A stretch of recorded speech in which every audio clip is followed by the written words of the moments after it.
What if the profound, bone-deep exhaustion you've been carrying is not a sign of failure, but the physical echo of an invisible victory? What if this weight, this fatigue that sleep cannot touch, is actually the receipt from a battle you fought and won, without ever raising a conscious fist? I want to speak directly to that part of you that feels inexplicably drained, that wonders why getting through an ordinary day requires Herculean effort. We are going to explore a perspective that reframes your entire experience, not through the lens of supernatural warfare, but through an empowering metaphor of psychological and spiritual resilience. This is about understanding that the human spirit faces trials of immense pressure, and your continued existence through them is a testament to a strength so foundational. It operates like an immune system for your soul. This narrative uses the allegory of a cosmic battle to illustrate a very human truth. You are far more resilient than your moments of fatigue allow you to believe. Your exhaustion may very well be the honorable scar tissue from surviving a perfect storm of internal and external pressures. Let's rewind to a recent, seemingly ordinary day. You woke up. You navigated your responsibilities, work emails, household chores, conversations, deadlines. Nothing was dramatically wrong, yet by evening, you were submerged in a tiredness that felt ancient and heavy, completely disproportionate to your physical activity. You went to sleep feeling burdened by an invisible weight. From a conventional viewpoint, it's a mystery, but from another perspective, this was the day your innate resilience faced its most coordinated test.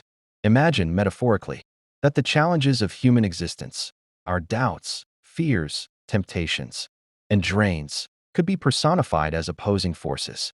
On this day, these forces converged, not as a single catastrophe, but as 1,000 subtle, simultaneous pressures designed to test every vulnerable point in your psyche and spirit. This is what you endured. And the miracle is not that you felt tired, but that you did not shatter. The exhaustion you feel is the energy expenditure of that magnificent, silent endurance. It is the cost of maintaining your integrity under a siege of doubt, a bombardment of anxiety, and a sustained campaign to divert you from your path. This narrative frame, the 1,000 demons, is a powerful allegory for the universal human struggle. They are not external monsters, but the internal and external forces that every person seeking growth and meaning must confront. Their coordinated attack represents those periods in life where everything seems to go wrong at once, where every pillar of your stability feels simultaneously shaken. The demonic commanders are the parts of our own psychology that predict collapse under such pressure, the learned helplessness that expects failure. Your victory is the stunning defiance of those expectations. You did not collapse. You did not surrender. You persisted. And that persistence, though it left you weary, is a profound kind of triumph. Let's meticulously break down this metaphorical army, not to induce fear, but to foster recognition and, ultimately, self-respect. By naming these pressures, we disarm their mystery and can see our own neutralization of them as the incredible feat it is. The first 100, the whispers of doubt. These are the subtle, corrosive thoughts that masquerade as your own rational voice. They don't shout accusations. They murmur insidiously in the background of your mind. Are you sure you're qualified for this? Maybe everyone else knows something you don't. Is your ambition just arrogance? Perhaps you should be content with less. They are the masterminds of imposter syndrome, experts at eroding confidence from the inside with questions that feel like prudent self-reflection, but are actually tools of destabilization. To have faced 100 variations of this whisper, and to have still taken action, to have still spoken your mind, to have still pursued your goal despite that internal static, is an extraordinary victory of self-trust over self-sabotage. The next 200, the amplifiers of fear. These forces specialize in catastrophic magnification. They take a legitimate concern, a financial hiccup, a difficult conversation looming, a minor health symptom, and project it onto an IMAX screen of disaster. They spin elaborate narratives of ruin, public humiliation, and irreversible failure. What if this small mistake costs you everything? What if you're exposed as a fraud? What if you never recover from this setback? Their goal is to hijack your biological threat response system and paralyze you with scenarios of doom. The fact that you felt the fear, perhaps acutely, yet still calculated your bills, still drafted that difficult email, still made the doctor's appointment, means you successfully processed anxiety without letting it become your ruler. You allowed concern to inform you, not disable you. This is emotional regulation of the highest order. The next 150, the diverters of purpose. Perhaps the most seductive of all. These pressures don't appeal to your weakness, but to your logic and desire for peace. They present shimmering, fully formed alternative lives that are easier, safer, and more socially acceptable than the challenging path of your true calling. Wouldn't it be smarter to take that stable, well-paying job instead of chasing this dream? Why endure this struggle when you could have a quiet, comfortable life? Maybe your purpose is just ego. True humility is to settle. They offer gracious exits from the hard, narrow road of authenticity. Ignoring these siren songs requires a deep, often wordless, commitment to something within you that knows its own truth. Your refusal to be seduced, even when weary, is proof that your commitment is not a hobby, but a covenant with your own soul. The next 200, the energy drainers. These are the forces, both within and around you, that siphon your vital life force. This isn't just about busyness. It's the psychological toll of a toxic relationship dynamic, the soul-crushing weight of a misaligned work environment, the constant low-grade stress of financial precarity, or even your own internal habits of resentment, unresolved anger, or chronic worry. These are the true energy vampires, leaving you feeling lethargic, uninspired, and empty despite adequate rest. To have continued functioning, to have shown up for your loved ones, to have completed necessary tasks while feeling this profound drain is a testament to your reserves of grit and duty. You operated, as they say, on fumes, and the fact that you kept the engine running at all is remarkable. The next 100, the perception distorters. These are the masters of skewed reality. They cloud your lens, making you see criticism in neutral feedback, betrayal in simple human inconsistency, and failure in what is merely a step in a long process. They paint your past as a gallery of regrets, your present as a proof of inadequacy, and your future as a foreclosed possibility. In the fog they create, your support system seems distant, your progress invisible, and your worth questionable. To have maintained any clarity, to have reached out to a friend despite feeling misunderstood, to have acknowledged a small win amidst perceived failure, means your core discernment, your inner compass, remained operational. You corrected for the distortion, even if only slightly. And that slight correction is a navigational triumph. The next 50, the conflict provokers. These forces test your inner peace by engineering scenarios, both external and internal, designed to trigger reactive behavior. The petty argument that flares from nowhere when you're stressed. The intense internal judgment of someone else's success. The temptation to send that inflammatory text. Their goal is to pull you from your center of calm into the chaotic drama of reaction. Knowing an agitated mind is easier to manipulate and exhaust. Choosing silence over a cutting remark. Taking a walk instead of engaging in a fruitless debate. Or simply observing your own anger without acting on it. These are quiet acts of immense spiritual strength. You chose sovereignty over drama. The next 100, the sorcerers of loneliness. In our hyperconnected age, these forces weaponize isolation. They amplify the feeling of being fundamentally different, misunderstood, and alone in your struggles. No one gets what you're going through. You have to do everything yourself. Your sensitivity is a burden others shouldn't have to carry. They seek to sever you from the healing power of shared humanity, making your burden feel unique and therefore unsolvable. To have felt this loneliness, yet not succumbed to cynicism about connection. To have still appreciated a kind word. To have maybe even offered compassion to someone else from your own place of isolation. This is to defend your fundamental belief in community against a powerful siege of alienation. The final 100, the saboteurs of manifestation. These are the frustrating agents of inertia and delay. The opportunity that vanishes at the last second. The unexpected obstacle that appears just as momentum builds. The synchronicity that almost happens but doesn't. They test the muscle of faith more than any other. It's easy to believe when things are flowing. Their mission is to break your belief when the evidence contradicts it. To have continued taking action when results were absent. To have planted seeds despite a barren-looking field. To have maintained a whispered maybe tomorrow in the face of not today. This is persistence of a heroic kind.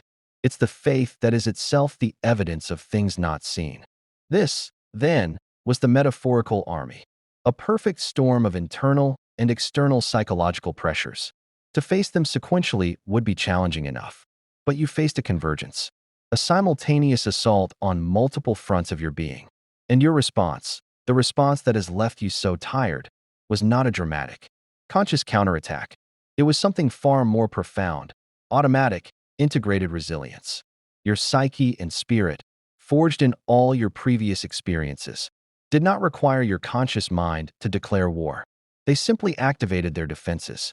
Doubt was filtered, fear was contained, temptation was recognized and sidelined, energy was rationed, perception was periodically cleared, reactions were managed, loneliness was endured without capitulation to despair. Action was continued despite a lack of visible reward. This entire operation ran in the background of your consciousness, which was busy simply trying to live a day. The immense processing power required for this background operation is what drained your reserves. This is the source of your exhaustion. It is not the fatigue of defeat. It is the profound, whole-body tiredness of a system that has just performed an epic feat of internal stability and homeostasis. Why does this matter? Because it changes the story you tell yourself. The narrative shifts from, "I am weak and can't handle my life," to, "My life presented a tremendous convergence of pressures, and my intrinsic systems successfully preserved my integrity through it, at a massive energy cost that I am now recovering from." This is a story of strength, not weakness. It is a story that invites self-compassion instead of self-condemnation. Your need for rest is not a moral failing.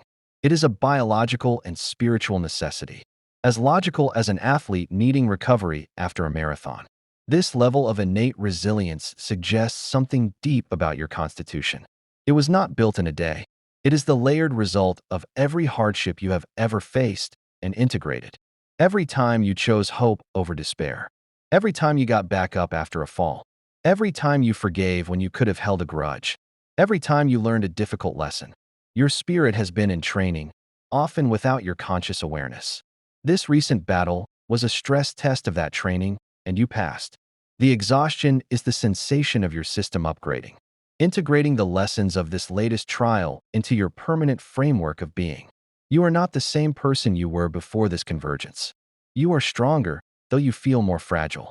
The feeling of fragility is the feeling of the new, stronger structure settling into place. Now, let's move from understanding to integration. How do you live from this new awareness? First, you must become a student of your own resilience. Start to notice its workings. When a wave of anxiety rises and then, without fanfare, subsides enough for you to make a decision, that is your system at work. When you feel the pull of gossip or rage and instead choose to change the subject or step away, that is your peace being protected.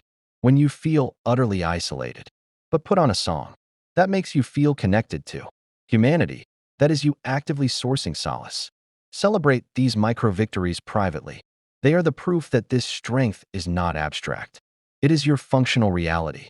Keep a private log, not of complaints, but of these quiet endurances and neutralizations. Today, I felt immense doubt about X, but I still did Y. This log becomes a tangible record of your invincibility. Second, sanctify your rest.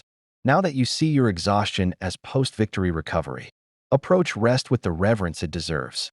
This is strategic replenishment, not laziness. It means giving yourself unconditional permission to truly disconnect, to lie on the grass and watch clouds, to take a bath without a podcast, to nap without an alarm, to read a novel for pure joy. It means setting boundaries around your recovery time with the firmness of a doctor's orders. You are not avoiding life. You are responsibly rebuilding the energy necessary to engage with it fully and creatively. Protect your sleep, nourish your body with good food, and move in gentle ways that feel restorative, not punitive. You are refilling the reservoir that was depleted in your defense. Third, clarify and commit to your purpose, your keystone. Your resistance to the diverters reveals that a deep, non-negotiable purpose already exists within you. Now, bring it into the light. Don't think of it as a single job title or achievement. Think of it as a cluster of core values and feelings. What matters most to you? Integrity, creativity, connection, justice, compassion? What activities make you feel most alive and aligned? Even if they are difficult, your purpose is your compass. The more clearly you define it, e.g., I am here to create beauty that comforts others, or I am here to build structures of fairness, or I am here to nurture understanding, the more powerfully it acts as a filter. Opportunities that align will energize you. Diversions, no matter how glittering, will feel intuitively off. Your commitment to this purpose is your primary shield. Nurture it daily through small actions that honor it. Fourth, seek resonance, not just rapport. As you move through the world with this quieter, more resilient energy, you will start to recognize it in others. It's not in loud pronouncements, but in a steady gaze, a lack of drama, a depth of listening, a kindness that doesn't seek credit.